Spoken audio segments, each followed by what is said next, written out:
జై శ్రీరామ్. ఇంటిపై హనుమాన్ జెండా పెట్టవచ్చా? ఏమైనా నియమాలు పాటించాలా? వాస్తు శాస్త్రం ఏమి చెబుతుంది? ఇంటిపై హనుమాన్ జెండా పెడుతున్నారా? ఇంటి పైకప్పున హనుమాన్ ధ్వజం కట్టడం కేవలం ఆచారం మాత్రమే కాదు, గొప్ప వాస్తు పరిష్కారం కూడా. ఇది ప్రతికూల శక్తులు పారదొలి ఇంటిలో సానుకూల శక్తిని నింపుతుంది. ఆ దిశ నియమాల గురించి ఇప్పుడు తెలుసుకుందాం. మన సనాతన ధర్మంలో ఆంజనేయ స్వామి సంకట విమోచనగా, భయాలను తొలగించి భక్తులను రక్షించే దైవంగా కొలుసుకుంటాం. చాలామంది తమ ఇంటి పైకప్పున హనుమంతుని జెండా ఎగరేస్తారు. ఇది కేవలం ఒక సాంప్రదాయం మాత్రమే కాదు, ఒక శక్తివంతమైన వాస్తు మరియు ఆధ్యాత్మిక ప్రక్రియ. ఇంటి మీద హనుమాన్ ధ్వజం ఉండడం వల్ల ఆ ప్రాంగణంలో సానుకూల శక్తి ప్రవహిస్తుంది, దుష్ట శక్తులు దరిచేరవు. ఆధ్యాత్మిక ప్రాముఖ్యత. హనుమాన్ జెండాను ఇంటిపై ప్రతిష్ఠ చేయడం అంటే ఆ హనుమాన్ స్వామిని మన ఇంటిపై ఆహ్వానించినట్లే లెక్క.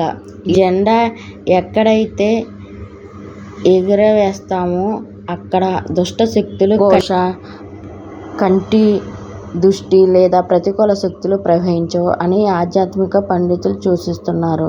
రామభక్తుడు హనుమంతుడే జెండాను పెట్టడం వల్ల అటు శ్రీరాముల అనుగ్రహం, ఇటు ఆంజనేయ స్వామి రక్షణ రెండూ లభిస్తాయి.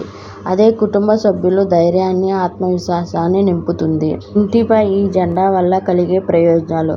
ఇంటిలోనికి సానుకూల శక్తి నిరంతరం ప్రవహిస్తుంది. దుష్ట శక్తులు, భూత పేత బాధల నుంచి కుటుంబాన్ని రక్షిస్తుంది. కుటుంబ సభ్యుల మధ్య మానసిక ప్రశాంతత, సుఖశాంతులు వెల్లివిరుస్తాయి. పిల్లల్లో భయం పోయి మనోధైర్యం పెరుగుతుంది. ఆర్థికపరమైన ఆటంకాలు తొలగి కొత్త అవకాశాలు వస్తాయి. జెండాను ఏ దిక్కులో పెట్టాలి? వాస్తు ప్రకారం హనుమంతుని జెండాను ఇంటి పైకప్పు మీద నైరుతి మూలన పెట్టడం అత్యంత శ్రేయస్కరం. ఈ దిశలో స్థిరత్వాన్ని, రక్షణకు మారుపేరు. జెండాను కాస్త ఎత్తులో ఉండేలా చూడాలి. అది దూరం నుంచి చూస్తే కనిపిస్తుంది. దాని నుంచి వెలువడే తరంగాలు ఇల్లంతా వ్యాపిస్తాయి. ఇలా చేయడం వల్ల వాస్తు దోషాలు కూడా తగ్గుతాయి.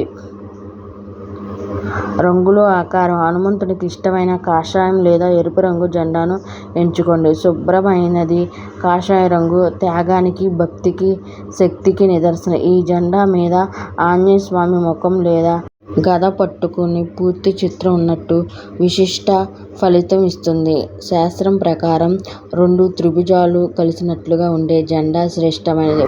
ఒకవేళ జెండా పాడైపోయినా లేదా విరిగిపోయినా దాన్ని వెంటనే తీసేసి గౌరవపరంగా ప్రవహించే నీటిలో విడిచిపెట్టాలి. తరువాత కొత్త జెండాను ప్రతిష్ఠించాలి. జెండా ఎప్పుడు కట్టాలో. హనుమంతునికి ప్రీతికరమైన మంగళవారం లేదా శనివారం రోజు జెండాను కట్టడం ఉత్తమం. సూర్యోదయం సమయంలో లేదా సూర్యాస్త వేళ కట్టండి. జెండాను ప్రతిష్ఠ చేసే ముందు హనుమంత చాలీసా లేదా సుందరకాండలో కొన్ని శ్లోకాలు పఠించడం వల్ల ఆ ధ్వజానికి ఆధ్యాత్మిక శక్తి తోడవుతుంది. ముఖ్య విషయాలు. జెండా ఎప్పుడు శుభ్రంగా, గౌరవప్రదమైన స్థితిలో ఉండాలి. మురికి ఉన్న లేదా చిరిగిపోయిన జెండాను ఉంచడం వల్ల వ్యతిరేక ఫలితాలు వస్తాయి. అవకాశం ఉంటే అందుకు క్రమం తప్పకుండా జెండా స్థితి గమనిస్తూ ఉండాలి. ఇంటి పైకప్పున హనుమంతుడి జెండా కేవలం రక్షా కవచం మాత్రమే కాదు, అది మన భక్తికి నిదర్శనం. సరైన పద్ధతిలో, నమ్మకంతో దీన్ని ఏర్పాటు చేసుకుంటే కుటుంబంలో అంతా సురక్షితంగా ఉంటుంది. జై శ్రీరామ్.